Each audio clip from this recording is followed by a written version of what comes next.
야, 나이 든 경리가 뭘 안다고 나서 꺼져! 야, 촌년 주제에 회계가 뭔지는 알아? 조폭의 막말이 사무실을 울렸습니다. 모두가 숨을 죽였죠. 하지만 단 한 사람, 경리 윤정화의 눈빛만은 달라졌습니다. 지금 뭐라 하셨습니까?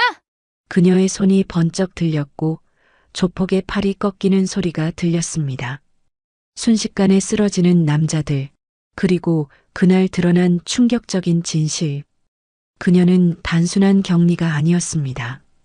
딸의 병원비를 벌러온 시골 여인, 그러나 과거 707 특전사 출신의 전설적인 여전사. 모두가 비웃던 그 여자가 어떻게 한 회사를, 한 생명을 구하게 되었을까요? 충격적인 그 이야기 함께 해주세요. 구독, 좋아요 부탁드리며 댓글에 지금 계신 곳을 적어주시면 제가 따뜻하게 인사드릴게요. 그럼 오늘의 이야기 속으로 들어가겠습니다. 새벽 5시 무궁화호 기차가 서울역에 도착했습니다. 윤정아는 낡은 가방 하나만 들고 내렸습니다. 24살 시골에서 나고 자란 정화에게 서울은 너무나 크고 빠른 도시였습니다. 지하철 2호선을 타고 강남구청역에서 내린 정화는 높은 빌딩들을 올려다보며 한숨을 내쉬었습니다. 주성물류그룹 본사 건물 앞에 서자 가슴이 두근거렸습니다. 20층짜리 유리 건물이 하늘을 찌를 듯 높게 솟아 있었습니다. 정화는 거울에 비친 자신의 모습을 다시 한번 확인했습니다. 어머니가 아껴두신 검정 정장의 낡은 구두, 그래도 최대한 단정하게 차려입었지만 뭔가 어색해 보였습니다. 엘리베이터를 타고 18층에 도착하자 주성물류그룹 회장실이라는 금빛 간판이 눈에 들어왔습니다.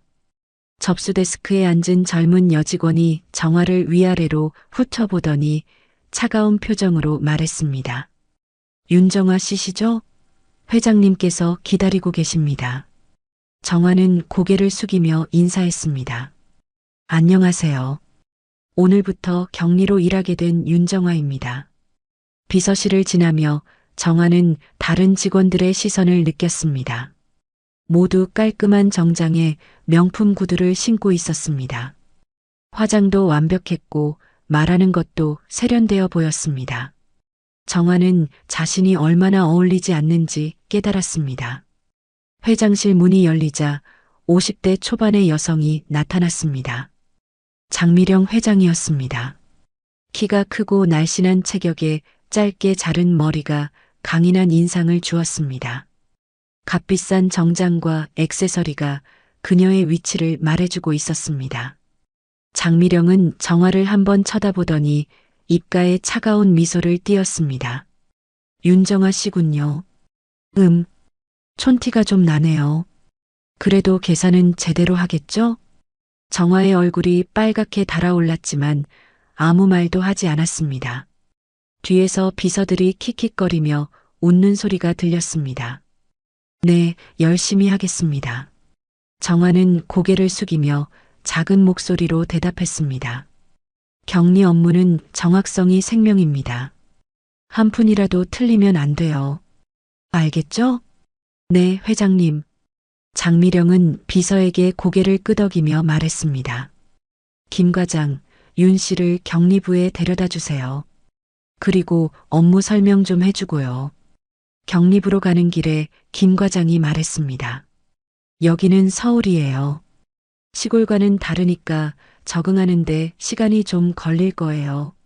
모르는 것 있으면 언제든 물어보세요. 정화에게 배정된 자리는 격리부 한쪽 구석이었습니다.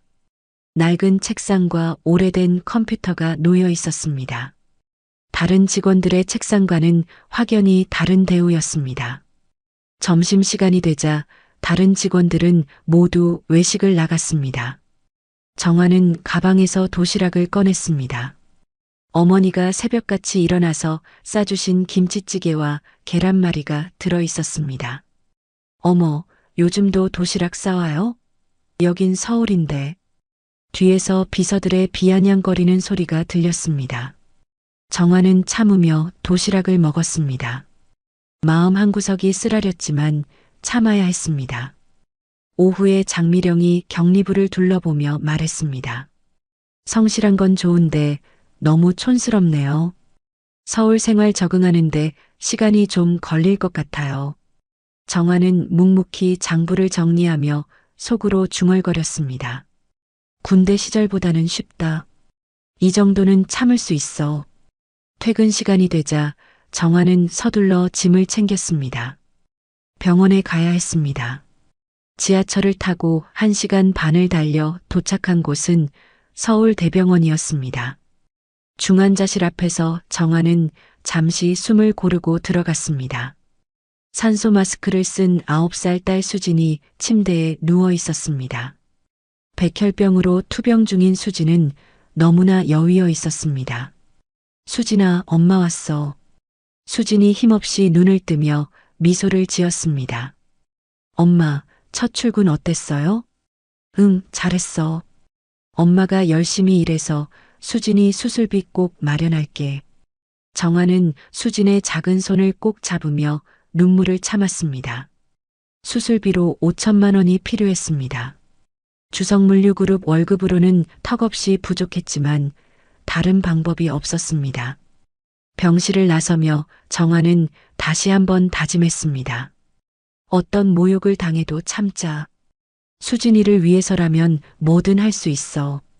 밤늦게 쪽방촌 원룸에 도착한 정화는 수진의 사진을 보며 중얼거렸습니다. 엄마가 꼭 돈 벌어올게.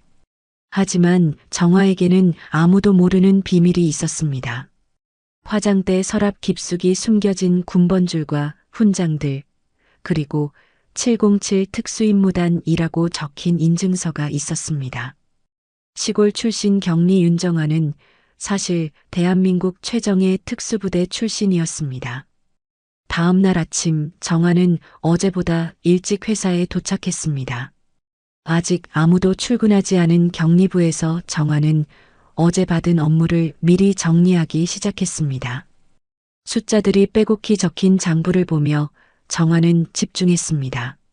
복잡해 보이는 회계 업무였지만 정화에게는 그리 어렵지 않았습니다. 어머, 벌써 오셨네요? 뒤에서 들려온 목소리에 정화가 고개를 들었습니다. 김 과장이 커피를 들고 들어오고 있었습니다. 네, 일찍 와서 업무 파악을 하고 있었습니다. 열심히 하시는 건 좋은데 너무 무리하지 마세요. 여기 업무량이 만만치 않거든요. 김 과장의 말에 정화는 고개를 끄덕였습니다. 하지만 정화에게는 이 정도 업무량이 부담스럽지 않았습니다. 특수부대에서 훨씬 복잡하고 정밀한 작전 계획을 세우고 실행했던 경험이 있었기 때문입니다. 오전 업무가 시작되자 회사는 활기를 띠기 시작했습니다. 비서실 직원들이 하나둘 출근하며 정화를 흘끗흘끗 쳐다보았습니다. 어제와 똑같은 정장을 입고 온 정화를 보며 수군거리는 소리가 들렸습니다. 어제 입었던 옷도 입고 왔네요. 시골에서는 그런가 봐요. 옷이 몇 벌 없나 보네. 정화는 들리지 않는 척하며 업무에 집중했습니다. 사실 정화에게는 정장이 그 한 벌뿐이었습니다. 수진이의 병원비 때문에 옷 살 여유가 없었습니다. 점심시간이 되자 다른 직원들은 모두 밖으로 나갔습니다. 강남 일대의 고급 레스토랑으로 향하는 동료들을 보며 정화는 가방에서 도시락을 꺼냈습니다. 오늘도 어머니가 새벽에 싸준 도시락이었습니다. 아직도 도시락 싸와요? 여긴 서울인데요. 비서실의 최 실장이 다른 비서들과 함께 지나가며 말했습니다. 뒤따라오던 비서들이 킥킥거리며 웃었습니다. 요즘 시대의 도시락이라니 정말 촌스러워요. 회사 이미지도 생각해야 하는 거 아닌가요? 정화는 고개를 들지 않고 김치찌개 국물을 떠먹었습니다. 뜨거운 국물이 목을 타고 내려가며 마음을 달래주었습니다. 어머니의 정성이 담긴 도시락이었습니다. 그때 장미령 회장이 격리부로 들어왔습니다. 정화가 도시락을 먹고 있는 모습을 보더니 혀를 찼습니다. 성실한 건 좋은데 너무 촌스럽네요. 회사 분위기랑 안 맞는 것 같은데. 장미령은 다른 직원들을 둘러보며 말을 이었습니다. 우리 회사는 고급스러운 이미지를 추구합니다. 직원들도 그에 맞게 행동해야 하는 거 아닌가요? 정화는 도시락 뚜껑을 덮으며 작은 목소리로 대답했습니다. 죄송합니다, 회장님. 앞으로는 좀 더 신경 써주세요. 여긴 서울이니까요. 장미령이 나간 후 정화는 남은 도시락을 정리했습니다. 다른 직원들의 시선이 따가웠지만 참았습니다. 속으로 중얼거렸습니다. 군 시절보다 쉽다. 이 정도는 참을 수 있어. 오후 업무가 시작되자 정화는 본격적으로 회계 장부를 정리하기 시작했습니다. 복잡하게 얽힌 숫자들을 하나하나 검토하며 계산했습니다. 특수부대에서 배운 정밀함과 집중력이 빛을 발했습니다. 어머, 정말 빠르게 하시네요. 옆자리 직원이 감탄하며 말했습니다. 정화는 다른 신입사원들보다 훨씬 빠른 속도로 업무를 처리하고 있었습니다. 계산 실력이 정말 좋으시네요. 어디서 배우셨어요? 그냥 숫자 다루는 게 익숙해서요. 정화는 애매하게 대답했습니다. 특수부대에서 작전 계획을 세울 때 정밀한 계산과 분석이 필수였다는 말은 할 수 없었습니다. 비서실에서는 정화에 대한 수군거림이 계속되었습니다. 진짜 촌스럽긴 하지만 일은 잘하는 것 같던데요. 그래도 회사 이미지를 생각하면 좀 그렇지 않나요? 회장님도 별로 마음에 안 들어 하시는 것 같던데요. 최 실장이 고개를 끄덕이며 말했습니다. 맞아요. 우리 회사는 고급스러운 이미지가 중요한데 저런 직원이 있으면 안 되죠. 하지만 정화에 대해 아무도 모르는 사실이 있었습니다. 정화는 대한민국 707 특수임무단에서 여전사라고 불렸던 전설적인 인물이었습니다. 수많은 위험한 임무를 완수하며 동료들의 생명을 구해낸 영웅이었습니다. 퇴근 시간이 되자 정화는 서둘러 병원으로 향했습니다. 지하철에서 피곤한 몸을 의자에 맡기며 오늘 하루를 되돌아보았습니다. 동료들의 차가운 시선과 회장의 따가운 말들이 마음을 아프게 했지만 수진이를 생각하면 견딜 수 있었습니다. 병원에 도착한 정화는 수진이의 병실로 들어갔습니다. 오늘도 수진이는 산소 마스크를 쓰고 누워 있었습니다. 엄마, 오늘도 힘들었어요?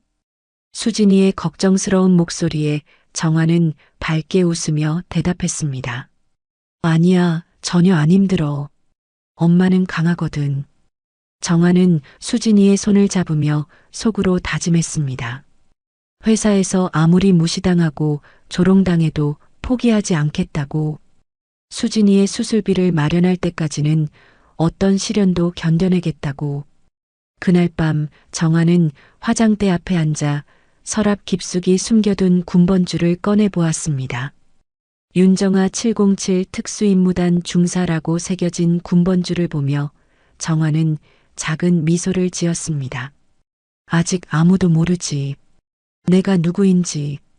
정화가 회사에 다닌 지 일주일이 지났습니다. 매일 반복되는 무시와 조롱에도 불구하고 정화는 묵묵히 업무에 집중했습니다. 회계 장부를 정리하고 숫자를 맞추는 일이 특수부대에서 작전을 계획하던 것보다는 훨씬 평화로웠습니다. 이날 오후도 평소와 다름없이 조용했습니다. 정화는 월말 정산 자료를 정리하고 있었고 다른 직원들은 각자의 업무에 바쁜 모습이었습니다. 비서실에서는 장미령 회장이 중요한 회의를 진행하고 있다는 소식이 들려왔습니다. 그때였습니다. 쾅! 사무실 문이 거칠게 열리며 검은 정장을 입은 남자들이 들이닥쳤습니다. 10명이 넘는 남자들이 일제히 들어오자 사무실 분위기가 순식간에 얼어붙었습니다.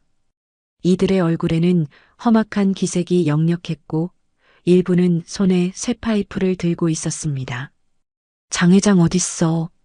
가장 앞에 선 남자가 고함을 쳤습니다. 덩치가 크고 목에 용 문신이 새겨진 남자였습니다. 빌린 돈 갚을 때 됐잖아. 더 이상 기다릴 수 없다고. 비서실은 순식간에 아수라장이 되었습니다.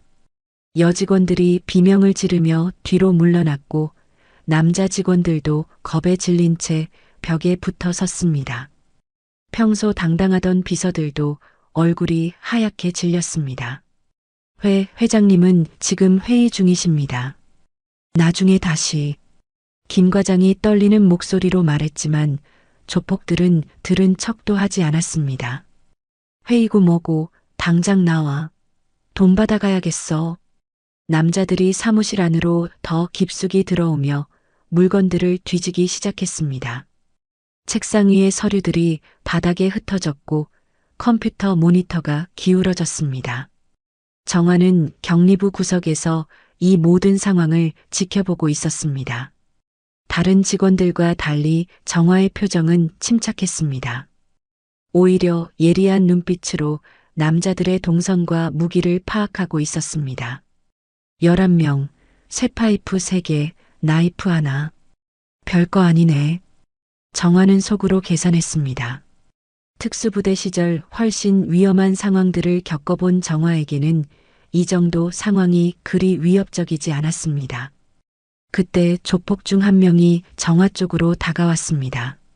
30대 초반으로 보이는 남자였는데 얼굴에 칼자국이 선명한 흉악한 인상이었습니다. 야, 거기 앉아서 뭐 하는 거야? 남자가 정화를 향해 고함을 쳤습니다. 정화는 고개를 들어 남자를 바라보았습니다. 업무를 보고 있습니다. 업무? 이 상황에 업무를 본다고? 남자가 비웃으며 정화의 어깨를 거칠게 밀었습니다. 비서질이나 하는 아줌마가 주제 파악을 못하네. 빠져. 순간 정화의 눈빛이 변했습니다. 지금까지 참고 견뎌왔던 모든 것들이 한계점에 다다른 것 같았습니다. 딸의 수술비를 위해 참아왔던 모욕과 무시, 그리고 지금 이 폭력적인 상황까지. 정화는 천천히 자리에서 일어났습니다. 키는 그리 크지 않았지만 정화의 몸에서 나오는 기운이 남다름을 느낄 수 있었습니다. 여긴 사무실입니다. 정화의 목소리는 차분했지만 단호했습니다. 무기를 내려놓으세요. 뭐야, 이 아줌마가? 어디서 주제넘게. 남자가 정화의 가슴팍을 밀치려는 순간이었습니다. 찰칵. 귀를 찢는 듯한 소리와 함께 남자의 팔이 이상한 각도로 꺾였습니다. 정화가 순식간에 남자의 팔을 잡아 관절을 비튼 것이었습니다. 아! 남자의 비명이 사무실 전체에 울려 퍼졌습니다. 모든 사람들이 숨을 멈추고 이 광경을 지켜보았습니다. 시골 출신의 소심한 격리 직원이라고 생각했던 정화가 순식간에 덩치 큰 조폭을 제압한 것이었습니다. 다른 조폭들도 당황한 기색을 감추지 못했습니다. 동료가 한순간에 무력화당하는 것을 본 것은 처음이었습니다. 야, 너 뭐야? 우두머리로 보이는 남자가 정화에게 다가왔습니다. 하지만 정화의 차가운 눈빛을 보자 걸음을 멈췄습니다. 경고했습니다. 여긴 사무실이라고요. 정화는 남자의 팔을 놓아주며 말했습니다. 남자는 부러진 팔을 부여잡고 바닥에 쓰러져 신음했습니다. 사무실은 완전히 조용해졌습니다. 조폭들도 직원들도 모두 정화를 바라보며 말을 잃었습니다. 평소 조용하고 소심해 보였던 정화에게서 이런 모습을 볼 것이라고는 아무도 예상하지 못했습니다. 비서실에 있던 최 실장이 전화를 받는 모습이 정화의 눈에 들어왔습니다. 다른 사람들이 모두 이 상황에 집중하고 있을 때 최 실장만은 몰래 전화를 받고 있었습니다. 네, 회장님. 일은 처리했습니다. 짧은 통화였지만 정화의 예리한 청각이 놓치지 않았습니다. 뭔가 이상했습니다. 이 급박한 상황에서 회장에게 일은 처리했다고 보고한다는 것이 자연스럽지 않았습니다. 정화는 최 실장을 주의 깊게 바라보았습니다. 오랜 특수부대 경험으로 익힌 직감이 무언가 수상한 점을 감지하고 있었습니다. 당신들 누구 지시로 여기 온 거입니까? 정화가 조폭들에게 물었습니다. 우두머리 남자가 당황하며 대답했습니다. 그건 바로 그때 장미령 회장이 회장실에서 나왔습니다. 소란 소리를 듣고 나온 것 같았습니다. 무슨 일이에요? 회장은 사무실의 아수라장 상황을 보고 깜짝 놀랐습니다. 그리고 바닥에 쓰러져 있는 조폭과 침착하게 서 있는 정화를 번갈아 보았습니다. 윤정화 씨, 당신이 한 건가요? 장미령의 질문에 정화는 고개를 끄덕였습니다. 바닥에 쓰러진 조폭은 여전히 부러진 팔을 부여잡고 신음하고 있었습니다. 네, 제가 했습니다. 회장의 눈이 커졌습니다. 어떻게 시골 출신의 격리 직원이 덩치 큰 조폭을 순식간에 제압할 수 있었는지 이해가 되지 않았습니다. 나머지 조폭들이 분노에 찬 눈빛으로 정화를 둘러쌌습니다. 동료가 당한 것에 대한 복수심이 불타올랐습니다. 인연이 정말 다들 덤벼. 우두머리의 외침과 함께 9명의 조폭들이 일제히 정화에게 달려들었습니다. 쇠파이프와 나이프를 든 남자들이 사방에서 몰려왔습니다. 하지만 정화는 전혀 당황하지 않았습니다. 오히려 입가에 작은 미소가 떠올랐습니다. 마치 오랜만에 익숙한 일을 하게 된 것처럼 보였습니다. 첫 번째 남자가 쇠파이프를 휘두르며 덤벼들었습니다. 정화는 몸을 살짝 피하며 남자의 손목을 잡아 비틀었습니다. 쇠파이프가 바닥에 떨어지며 쨍그랑 소리를 냈습니다. 두 번째와 세 번째 남자가 동시에 달려들었지만 정화는 마치 춤을 추듯 자연스럽게 움직이며 이들을 피했습니다. 한 남자의 다리를 걸어 넘어뜨리고 다른 남자의 급소를 정확히 가격했습니다. 어떻게? 비서실 직원들이 입을 다물지 못하고 바라보았습니다.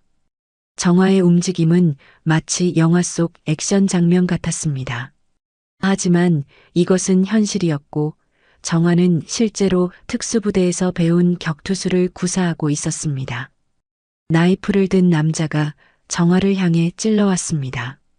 정화는 종이 한 장 차이로 칼날을 피하며 남자의 손목을 잡았습니다. 정확한 지압점을 눌러 남자의 손에서 힘을 빼앗았습니다. 나이프가 떨어지자 정화는 남자의 어깨를 눌러 바닥에 쓰러뜨렸습니다. 이게 뭐야? 이 여자 뭔데? 조폭들이 당황하며 뒤로 물러났습니다. 지금까지 이런 상황을 겪어본 적이 없었습니다. 평범해 보이는 여성 하나가 자신들을 일방적으로 제압하고 있었던 것입니다. 정화는 남은 조폭들을 차례로 상대했습니다. 특수부대에서 익힌 근접 전투술이 완벽하게 발휘되었습니다. 상대의 움직임을 예측하고 최소한의 힘으로 최대의 효과를 내는 기술들이었습니다. 마지막 남자까지 바닥에 쓰러뜨린 후 정화는 숨 하나 거칠지 않은 채 서 있었습니다. 사무실 바닥에는 10명의 조폭들이 신음하며 쓰러져 있었습니다. 완전한 정적이 흘렀습니다. 모든 직원들이 넋을 잃고 정화를 바라보았습니다. 평소 조용하고 소심해 보였던 정화에게서 이런 모습을 볼 것이라고는 아무도 예상하지 못했습니다.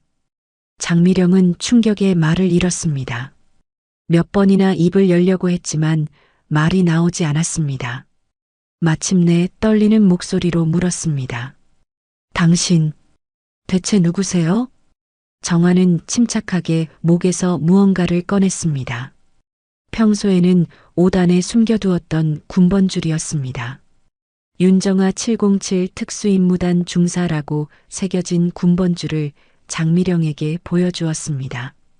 저는 707 특수임무단 중사였습니다. 장미령의 눈이 더욱 커졌습니다. 707 특수임무단이라는 이름은 들어본 적이 있었습니다. 대한민국 최정예 특수부대 중 하나였습니다. 특수부대.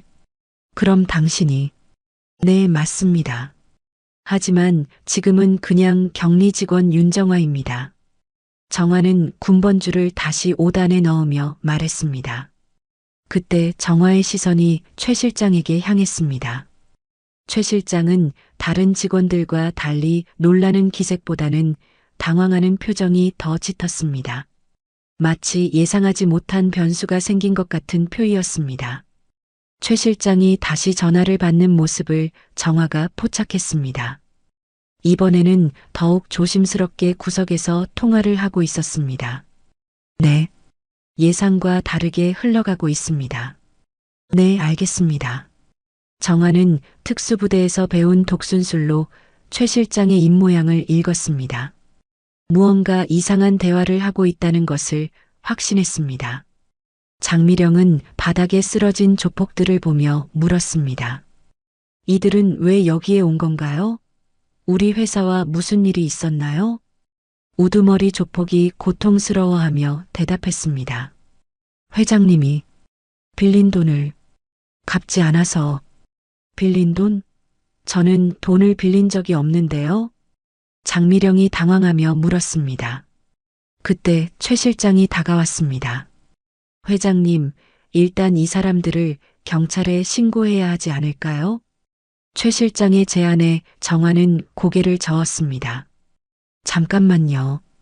뭔가 이상합니다. 정화는 조폭들을 번갈아 보며 물었습니다. 누가 당신들에게 여기로 오라고 했습니까? 그건 조폭들이 서로 눈치를 보며 말을 망설였습니다. 정화는 바닥에서 떨어진 조폭의 휴대폰을 주워들었습니다. 최근 통화 기록을 확인해 보니 모르는 번호가 여러 번 나와 있었습니다. 이 번호로 지시를 받았나요? 조폭들이 고개를 끄덕였습니다. 정화는 그 번호를 기억해 두었습니다.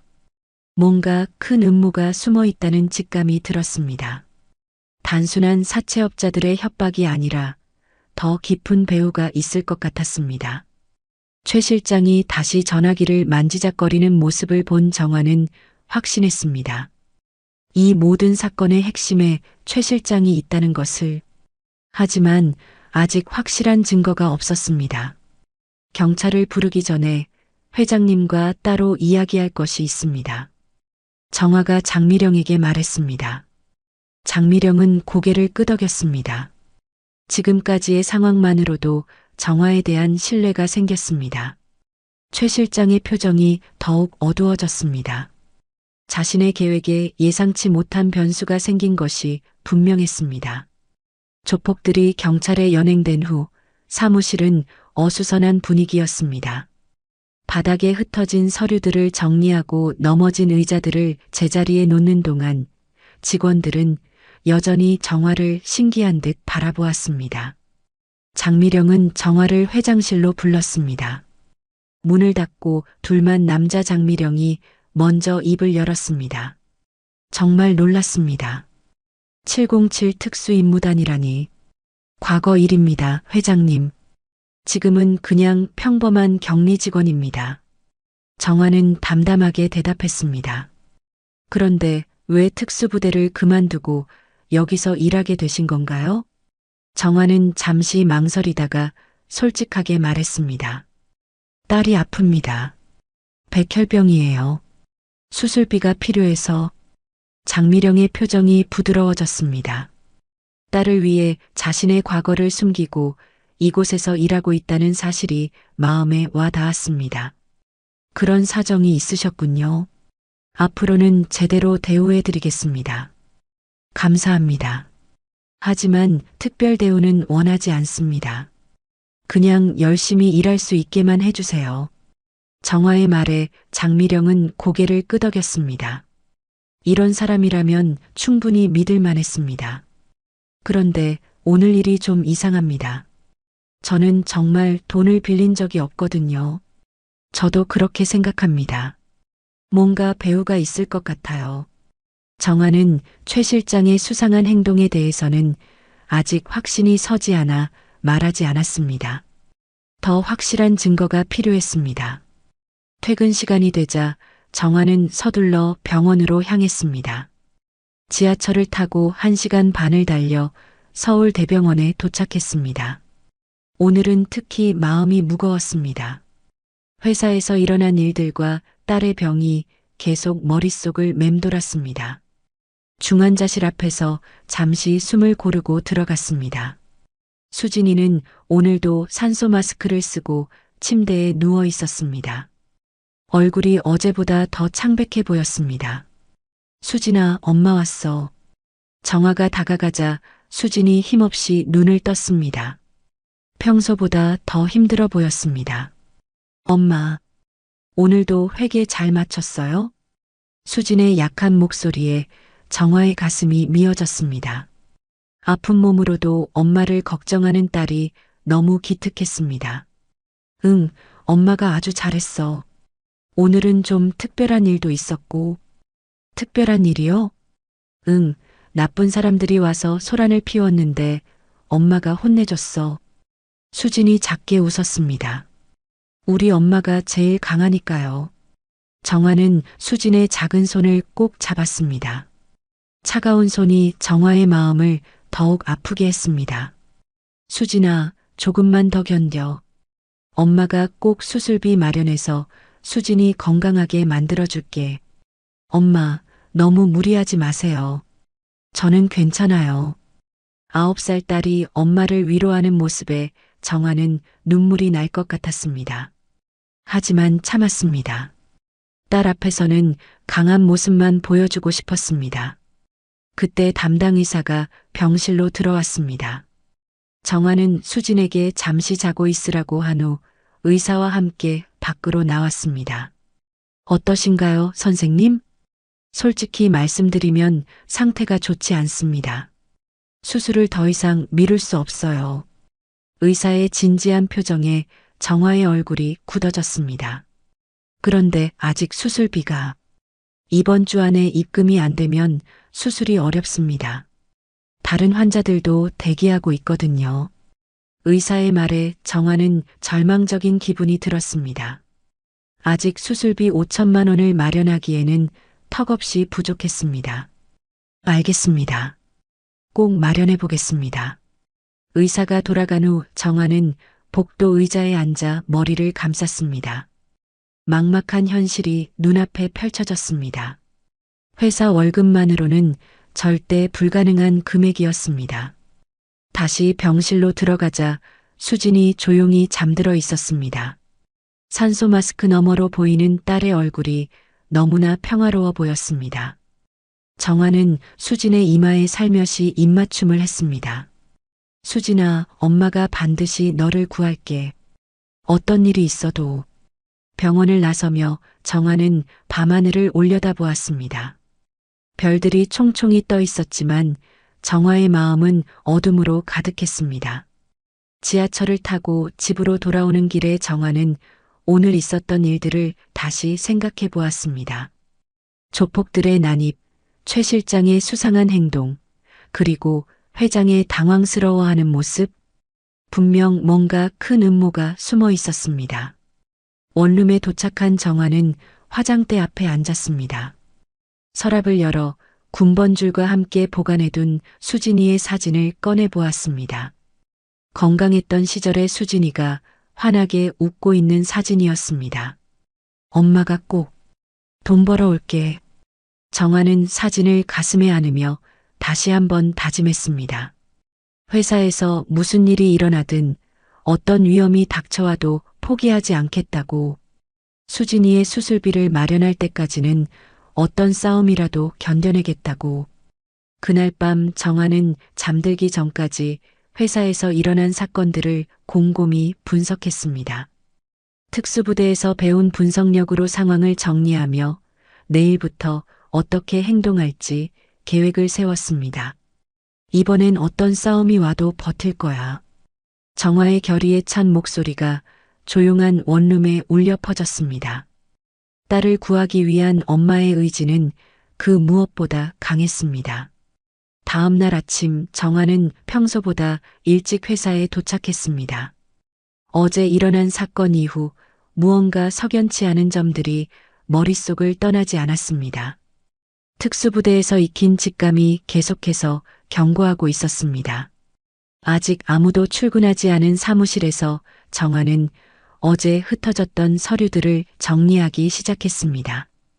조폭들이 난동을 부리며 뒤져놓은 파일들을 하나씩 살펴보던 중 이상한 점을 발견했습니다. 비서실 파일 중 일부가 평소와 다른 곳에 있었습니다. 마치 누군가 급하게 숨기려고 한 것 같은 흔적이 보였습니다. 정화는 조심스럽게 그 파일들을 확인해 보기 시작했습니다. 회계 장부와 대조해 보니 이상한 점들이 눈에 띄었습니다. 회사 자금이 정기적으로 외부 계좌로 이체되고 있었는데 그 계좌의 명의가 수상했습니다. 정화는 특수부대에서 배운 분석 능력을 동원해 자세히 살펴보았습니다. 이상하네. 이 거래 내역들은 뭐지? 정화는 중얼거리며 서류를 더 자세히 들여다보았습니다. 매월 일정한 금액이 안전관리비라는 명목으로 빠져나가고 있었습니다. 하지만 회사에는 그런 항목의 지출이 공식적으로 기록되어 있지 않았습니다. 그때 정화의 눈에 낯익은 전화번호가 들어왔습니다. 어제 조폭의 휴대폰에서 확인했던 그 번호와 동일했습니다. 정화의 심장이 빨라지기 시작했습니다. 설마 더 자세히 조사해 보니 충격적인 사실이 드러났습니다. 최 실장의 개인 계좌로 회사 자금이 정기적으로 이체되고 있었고 그 돈이 다시 조폭 조직으로 흘러가고 있었습니다. 단순한 횡령이 아니라 조직적인 거래였습니다.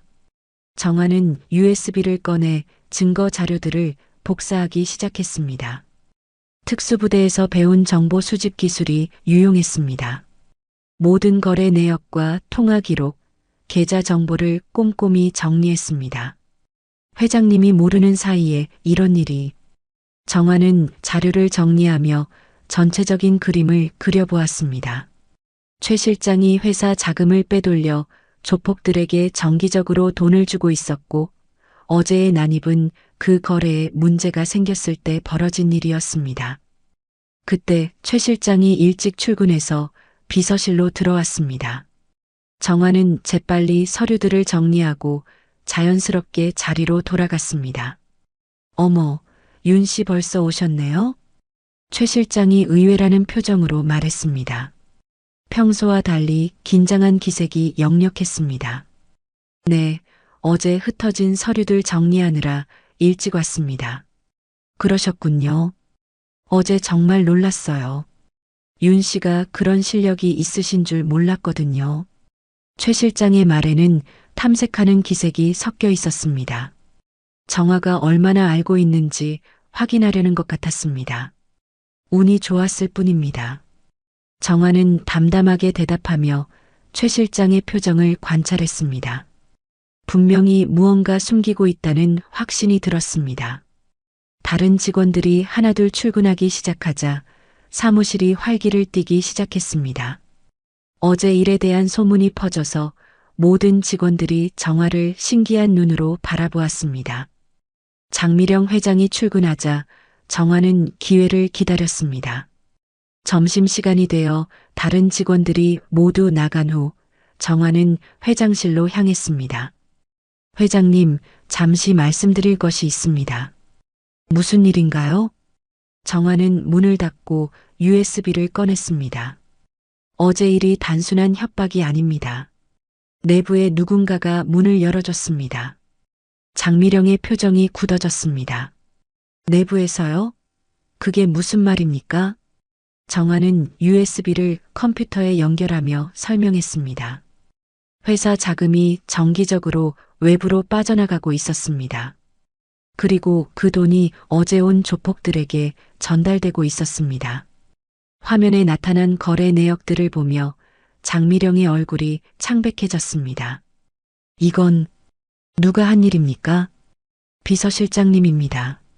정화의 말에 장미령이 충격을 받으며 의자에 주저앉았습니다. 최 실장이요? 그럴 리가. 저와 10년 넘게 함께 일해온 사람인데 증거가 여기 다 있습니다.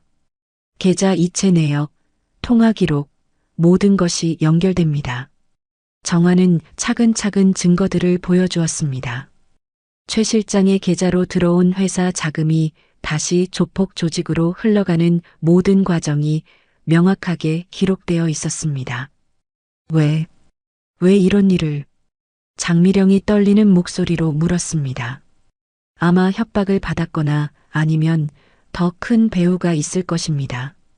어제 조폭들이 온 것도 이 거래에 문제가 생겼기 때문인 것 같습니다. 그때 회장실 문이 열리며 최 실장이 들어왔습니다.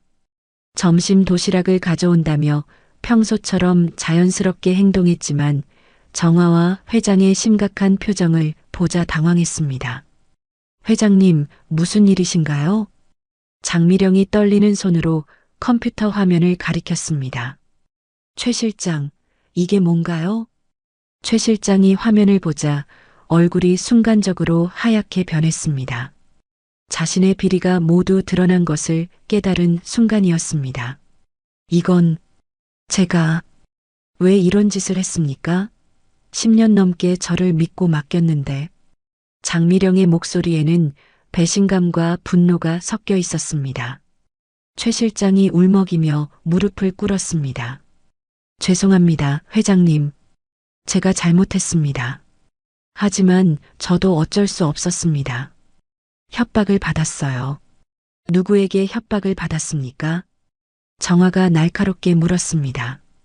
그건 말할 수 없습니다. 제 가족이 위험해집니다. 최 실장이 고개를 떨구며 대답했습니다. 정화는 최 실장을 조용히 바라보며 말했습니다. 정의는 늦을 뿐 사라지지 않습니다. 최 실장의 어깨가 떨렸습니다. 오랫동안 숨겨왔던 비밀이 드러나면서 모든 것이 무너지는 것을 느꼈습니다. 장미령은 분노와 실망감으로 말을 잇지 못했습니다. 믿었던 사람의 배신이 너무나 충격적이었습니다. 경찰에 신고해야겠습니다. 잠깐만요, 회장님. 정화가 장미령을 막았습니다. 더 큰 배우가 있을 것 같습니다. 최 실장님이 단독으로 이런 일을 벌였을 리 없어요. 정화의 말에 장미령은 고개를 끄덕였습니다. 최 실장 혼자서 이런 조직적인 일을 벌일 능력은 없어 보였습니다. 최 실장님, 누가 당신을 협박했습니까? 솔직히 말하지 않으면 상황이 더 악화될 것입니다. 정화가 단호하게 물었습니다. 최 실장은 한참을 망설이다가 떨리는 목소리로 입을 열었습니다. 오기택입니다. 그 이름을 듣는 순간 장미령의 얼굴이 창백해졌습니다. 마치 귀신을 본 것 같은 표정이었습니다. 오기택이라고요? 설마. 네, 회장님의 전 남편분입니다. 최 실장의 말에 장미령이 의자에서 일어나 창가로 다가갔습니다. 떨리는 손으로 이마를 짚으며 깊은 한숨을 내쉬었습니다. 그 사람이 아직도. 정화는 상황을 파악하기 위해 물었습니다. 회장님, 오기택이 누구입니까?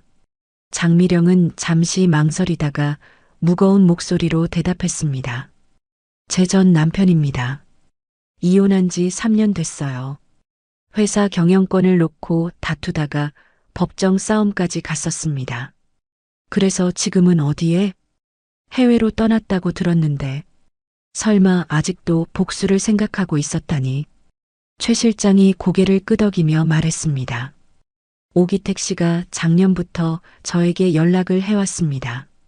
처음에는 단순히 회사 정보를 물어보는 정도였는데 점점 요구가 커졌어요. 어떤 요구였습니까? 정화가 날카롭게 물었습니다. 회사 자금을 빼돌리라고. 안 그러면 제 가족을 해치겠다고 협박했어요. 저도 어쩔 수 없었습니다. 장미령이 분노에 떨며 말했습니다. 그래서 우리 회사 돈을 훔쳐서 그 사람에게 줬다는 거군요. 죄송합니다. 정말 죄송합니다. 최 실장이 바닥에 무릎을 꿇으며 빌었습니다. 정화는 어제 조폭들에게서 빼앗은 휴대폰을 꺼냈습니다. 통화 기록을 다시 확인해 보니 오기택이라는 이름이 저장되어 있었습니다. 이 휴대폰에 음성 메시지가 남아있네요. 정화가 음성 메시지를 재생하자 남자의 목소리가 흘러나왔습니다. 일을 제대로 못하네. 그 여자가 나한테서 회사 빼앗았잖아. 이제 내 차례야. 더 세게 압박해. 오기택의 음성을 들은 장미령은 손으로 입을 막았습니다. 3년 전 이혼할 때의 악몽 같은 기억들이 되살아났습니다. 정말 그 사람이었군요. 회장님, 오기택이 왜 이렇게까지 복수하려고 하는 건가요? 정화의 질문에 장미령은 깊은 한숨을 내쉬며 대답했습니다. 이혼 과정이 너무 힘들었어요. 회사 지분을 놓고 치열하게 싸웠거든요. 결국 제가 경영권을 가져가게 됐지만 다른 이유도 있지 않습니까? 정화의 예리한 질문에 장미령의 표정이 더욱 어두워졌습니다. 사실 제 아들이 죽은 것도 그 사람 때문입니다. 아드님이 돌아가셨다고요? 네, 3년 전에. 기자였는데 위험한 취재를 하다가 사고를 당했어요. 하지만 사실은 오기택이 배후에 있었습니다. 장미령의 목소리가 떨렸습니다. 아들을 잃은 슬픔과 분노가 고스란히 드러났습니다. 그 사람이 아들을 위험한 곳으로 보내서 제 아들은 그때 납치당했다가 그때 정화의 눈이 번뜩였습니다. 무언가 기억나는 것이 있는 듯 했습니다. 회장님, 혹시 아드님 성함이 어떻게 되시나요? 박진우입니다. 왜 그러세요? 정화의 얼굴에 충격이 스쳐갔습니다. 박진우라는 이름, 그리고 3년 전 납치 사건, 그 모든 것이 정화의 기억 속에서 연결되었습니다. 설마, 정화는 목에서 군번줄을 풀어 꺼냈습니다. 하지만 이번에는 자신의 군번줄이 아니라 다른 것이었습니다. 회장님, 그 아드님, 제가 구했습니다. 장미령이 고개를 들며 놀란 표정으로 정화를 바라보았습니다. 뭐라고요? 정화는 목에서 또 다른 군번줄을 꺼냈습니다. 거기에는 박진우 기자라고 새겨져 있었습니다. 3년 전 국경지대에서 납치된 기자를 구출하는 작전이 있었습니다. 그때 제가 구한 사람이 박진우 기자님이었어요. 장미령의 눈에서 눈물이 흘러내렸습니다. 죽었다고 생각했던 아들이 살아있다는 얘기였습니다. 그럼 진우가 살아있다는 건가요? 네, 살아있습니다. 구출 작전이 성공했어요. 다만 그 이후로는 신변보호차 행방을 숨기고 있었을 것입니다. 정화는 박진우가 구출되던 날을 생생히 기억했습니다. 위험천만한 작전이었지만 성공적으로 마무리되었던 임무였습니다. 이 군번줄은 그때 박진우 기자님이 제게 건네주신 겁니다. 구해줘서 고맙다고 하시면서 장미령이 군번줄을 받아들며 울기 시작했습니다. 그럼 내 아들이 정말 살아있다는 거예요? 네, 분명히 살아있을 것입니다. 아마 신변 위험 때문에 연락을 못하고 계실 거예요. 장미령은 군번줄을 꼭 쥐고 눈물을 흘렸습니다. 3년 동안 죽었다고 생각하며 살아왔는데 아들이 살아있다는 소식은 기적 같았습니다. 그럼 오기택은 거짓말을 한 거군요. 진우가 죽었다고. 네, 아마도 회장님을 괴롭히기 위해서였을 것입니다. 정화는 상황을 정리하며 말했습니다. 오기택은 박진우 기자님을 납치시켜서 회장님에게 정신적 충격을 주려고 했던 것 같습니다. 하지만 저희 부대가 구출 작전을 성공시키자 그냥 죽었다고 거짓말을 한 거죠. 최 실장이 고개를 끄덕이며 말했습니다. 맞습니다. 오기택이 계속 그 얘기를 했어요. 회장님의 아들을 죽게 만들었으니 이제 회사까지 빼앗겠다고. 장미령은 분노와 안도감이 복잡하게 섞인 표정으로 말했습니다. 그 악마 같은 인간. 어떻게 자기 아들을. 회장님, 이제 경찰에 신고해야 합니다. 오기택의 모든 범죄가 드러났으니까요. 정화의 말에 장미령이 고개를 끄덕였습니다. 네, 이번에는 절대 놓치지 않겠습니다. 경찰이 도착한 것은 1시간 후였습니다. 정화가 수집한 모든 증거 자료와 최 실장의 자백, 그리고 조폭들의 휴대폰에 남아있던 오기택의 음성 기록까지 완벽한 증거들이 갖춰져 있었습니다. 이 정도 증거라면 오기택을 체포하는데 문제 없을 것 같습니다. 담당 형사가 자료들을 검토하며 말했습니다.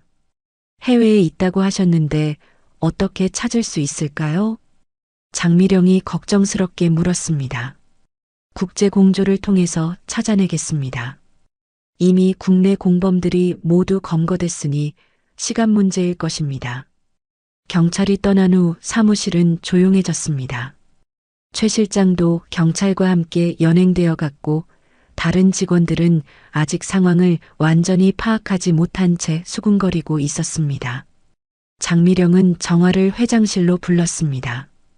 두 사람만 남은 회장실에서 장미령이 먼저 입을 열었습니다. 윤정화 씨, 네, 회장님. 당신은 정말 저에게는 은인입니다. 장미령의 목소리에는 진심 어린 감사가 담겨 있었습니다. 제 회사를 구해주셨을 뿐만 아니라 제 아들이 살아있다는 사실까지 알려주셨으니까요. 정화는 고개를 저었습니다. 저는 그냥 제 일을 했을 뿐입니다.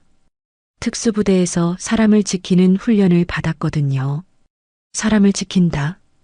장미령이 그 말을 되뇌며 감동받은 표정을 지었습니다. 정말 대단하십니다. 이제 진우를 찾아야겠어요. 3년 동안 죽었다고 생각하며 살았는데 분명히 찾으실 수 있을 것입니다. 아마 안전한 곳에서 지내고 계실 거예요. 그때 정화의 휴대폰이 울렸습니다. 병원에서 온 전화였습니다. 죄송합니다. 잠시만요. 정화가 전화를 받자 담당 의사의 목소리가 들려왔습니다. 정화 씨, 좋은 소식이 있습니다. 익명의 후원자가 나타나서 수진이의 수술비를 모두 지원하겠다고 하네요. 네, 그게 무슨... 이미 입금이 완료됐습니다. 내일 당장 수술 준비에 들어갈 수 있어요. 정화는 믿을 수 없다는 표정으로 전화를 끊었습니다. 갑작스러운 소식에 어리둥절했습니다. 무슨 일이신가요? 장미령이 물어보자 정화가 대답했습니다. 딸 수술비가 익명의 후원자가 지원해 주셨다고 해요. 장미령은 조용히 미소를 지었습니다. 정화는 눈치 빠르게 상황을 파악했습니다. 혹시 회장님께서... 저는 아무것도 모르겠네요. 장미령이 시치미를 떼며 말했습니다. 하지만 좋은 일이 아닌가요? 딸분이 건강해지실 수 있잖아요. 정화의 눈에 눈물이 고였습니다. 너무나 감사했지만 어떻게 표현해야 할지 몰랐습니다. 정말 감사합니다.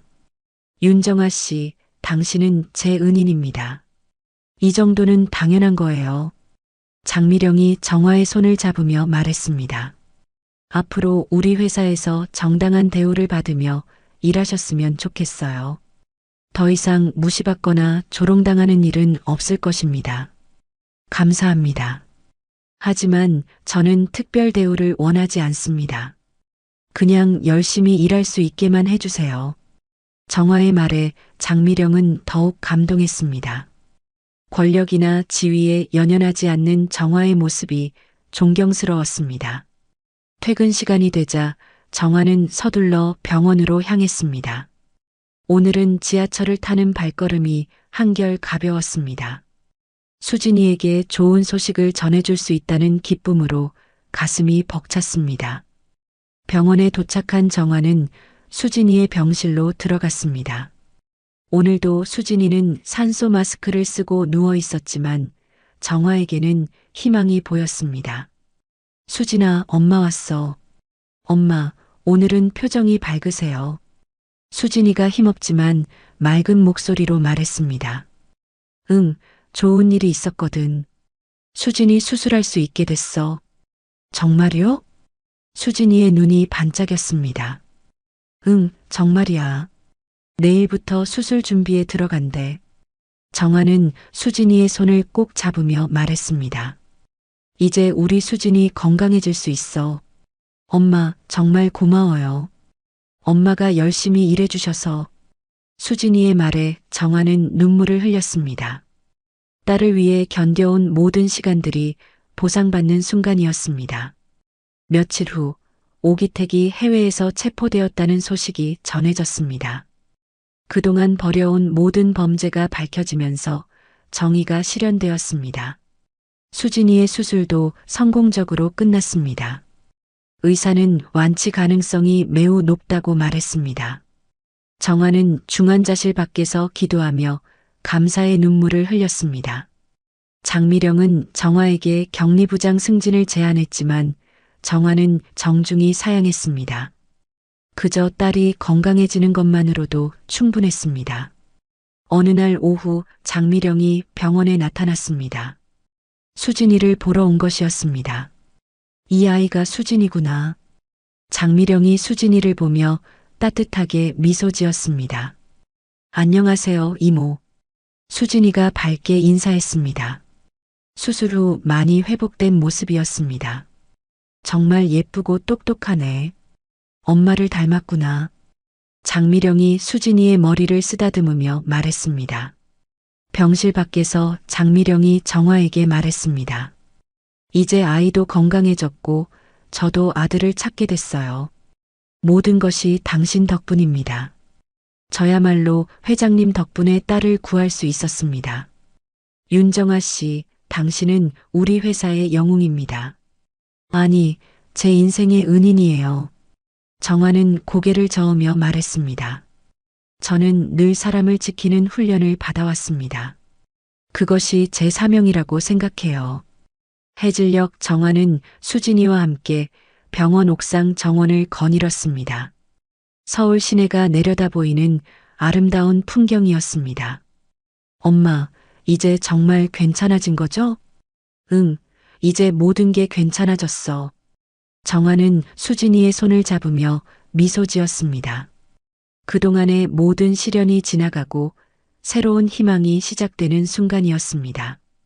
엄마는 정말 멋있어요. 나쁜 사람들을 혼내주고 착한 사람들을 도와주고 수진이도 엄마처럼 착한 사람이 되렴. 어려운 사람들을 도와주는 사람으로 자라기를. 네, 엄마. 석양이 지는 하늘을 바라보며 정화는 다시 한번 다짐했습니다. 앞으로도 사람을 지키는 일을 계속하겠다고. 그것이 자신에게 주어진 사명이라고. 달빛 인생사연 은감동 오디오북으로 인생사연과 공감 이야기를 전해드립니다. 구독과 좋아요로 더 많은 인생사연과 공감 이야기를 만나보세요. 지금 듣고 계신 장소를 댓글로 남겨주시면 제가 반갑게 인사드리겠습니다. 오늘도 함께 해주셔서 감사합니다.